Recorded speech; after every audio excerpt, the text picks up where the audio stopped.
d'être venus si nombreux pour notre traditionnel défilé du 1er mai en hommage à Jeanne d'Arc, qui est là aujourd'hui avec nous pour dire non à Bruxelles et un grand oui à la France.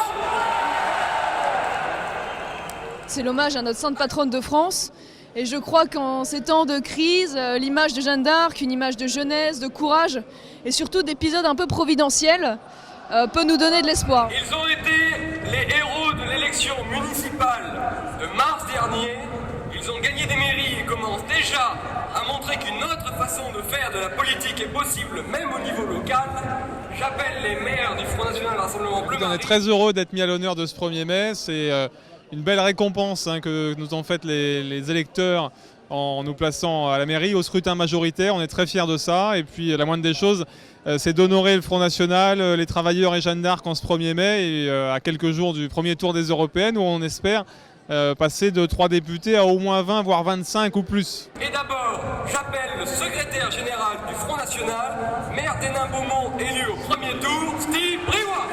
C'est un défilé assez chargé d'émotions puisque j'ai participé à 25 autres défilés en tant que militant. Nous avons bien commencé le mandat puisque nous avons réussi en quelques semaines à voter un budget en équilibre, et dans ce budget il y avait une baisse de 10% de la taxe d'habitation. Donc nous avons réussi à mettre en place et à tenir nos promesses et engagements. J'appelle maintenant le maire du 7e arrondissement de Marseille, Stéphane Ravier. Le maire des 13e et 14e arrondissements, qui est très heureux d'être avec ses camarades maires, mais camarades tout court. Les maires, les conseillers régionaux, le peuple du Front National, qui, comme chaque année, vient honorer Jeanne d'Arc et les travailleurs, les militants qui sont plus galvanisés, motivés que jamais après cette réussite au municipal, qui va entraîner, j'en suis persuadé, un succès à l'occasion de ces élections européennes à venir. Et puis, bon, chaque chose en son temps. Nous allons travailler, nous travaillons déjà pour qu'en 2017, la victoire suprême soit obtenue et voilà, qui servira à la France et les Français d'abord. Formidable pour nous, parce que c'est la démonstration que nous sommes capables de gagner un certain nombre de batailles électorales. C'est la démonstration que nous sommes tous là pour soutenir Marine dans le cadre de ces élections européennes qui vont être fondamentales pour notre pays. Jean-Yves Narquin, seul maire adhérent du Front National qui a été réélu. Donc mon seul message, c'est de dire à l'ensemble des maires qui n'osent pas aujourd'hui s'afficher, n'ayez pas peur, montrez vos engagements. Vous voyez que ça n'est pas un obstacle d'être à la fois maire du Front National et de se faire réélire. Alors, et coalition européenne aux côtés de mon camarade Bernard Monod. La percée qu'a fait le Front National à ces élections municipales est le départ annonciateur de la suite.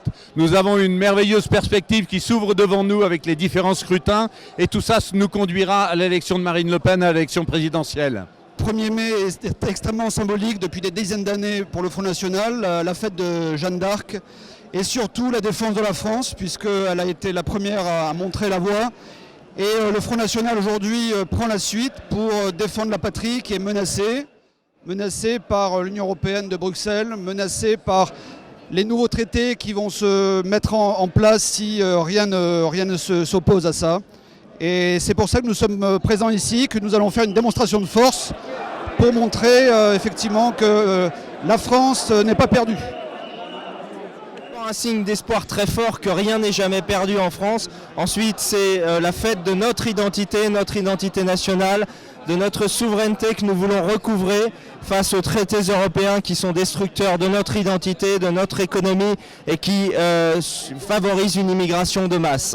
Il est important que nous soyons tous là pour donner un nouvel élan, pour essayer de sauver la France des griffes de l'euromondialisme qui est devenu un train fou qui déraille et qui nous entraîne dans le précipice. Il n'y a pas de fatalité à la crise. L'Union européenne en est largement responsable. Nous sommes là pour le dire et pour proposer des solutions.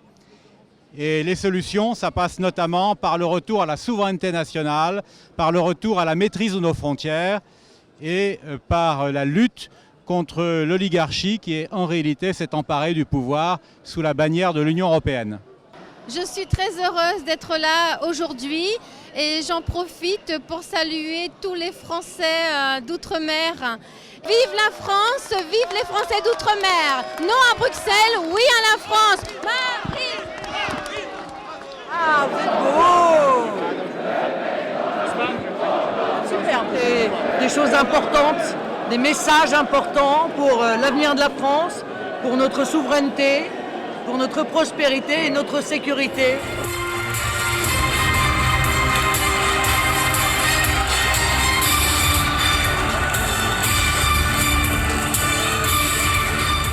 À vous, les plus conscients des patriotes, à vous qui êtes ici pour dire que la France est immortelle, qu'elle n'est pas une idée du passé, mais au contraire, malgré tout ce que ces beaux messieurs disent partout, qu'elle est une réalité vivante, une réalité essentielle, une réalité de chair et de sang, puisqu'elle s'incarne en vous, qui êtes ici, et en tous ceux qui croient en la France.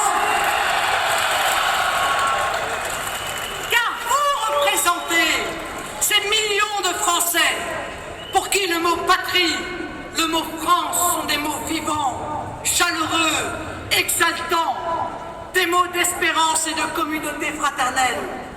Oui, bien sûr, nous allons parler de la France, nous allons parler d'Europe, nous allons parler de notre futur, nous allons parler des combats à venir, mais ces mots, ils recouvrent la forte et sensible réalité qu'est la patrie française.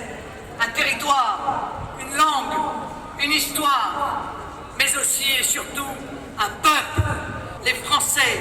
Ce peuple de lions, lorsqu'ils ne sont pas gouvernés par des ânes, et qui sont les champions de la liberté, de la souveraineté et de l'indépendance nationale.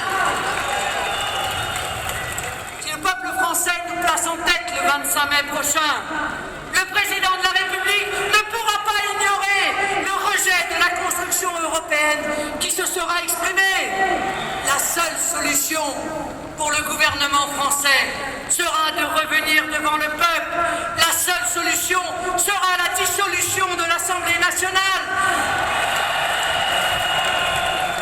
La seule solution sera de nouvelles élections législatives et donc le moyen de changer radicalement la politique nationale. Mes amis, nous avons 3 semaines pour convaincre les Français. Ne perdons pas de temps.